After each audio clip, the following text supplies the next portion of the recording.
Mga Lodi, kung part kayo dun sa Supra Blast Off at naka-receive kayo ng Supra token, congratulations kasi meron silang mga project sa Supra na kung saan magandang saligan ngayon na magpapa-airdrop sila. Nasa testnet pa lang sila. Ito yung dalawa, yung Atmos at saka yung Dexlin. Okay, check natin. So, ito yung Dexlin mga Lodi. Okay, tanyo yan. So, airdropdexlin.com. Punta kayo dito. How it works, pwede nyo basahin yan. Pero, mag-sign up lang kayo. Okay?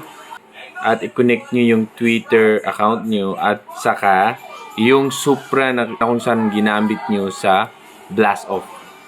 Ano yun? Itong star key. Okay? Make sure nasa testnet kayo. Okay, i-connect nyo lang dito. Okay, pagpunta kayo dyan sa home, verify your eligibility, connect Twitter account. Okay, log in with your ex. Connect nyo yung wallet nyo na Supra, yung star key.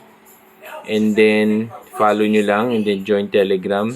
And then, meron silang mga daily tasks na kung saan ipopost nila sa Twitter katulad nito.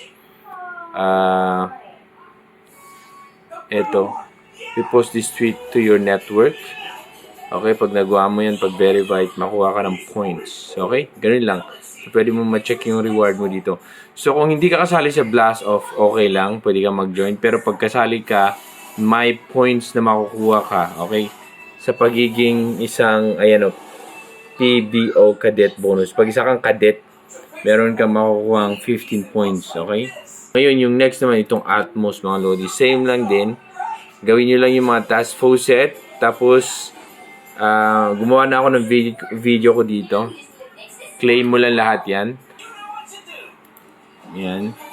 Tapos, punta ka dito sa may quest. Meron silang daily quest. Gawin mo lang mga yun.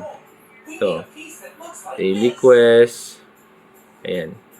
So, completed ko na yung daily quest. Meron din silang weekly. So, hindi ko pa natapos yan. Makita mo dito yung trade, yung pool, leaderboard, faucet. At makita mo dito yung score mo. Dito, okay?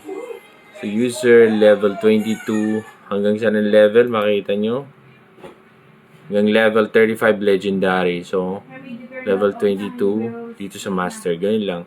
So, padamihan lang yan ng points. Okay?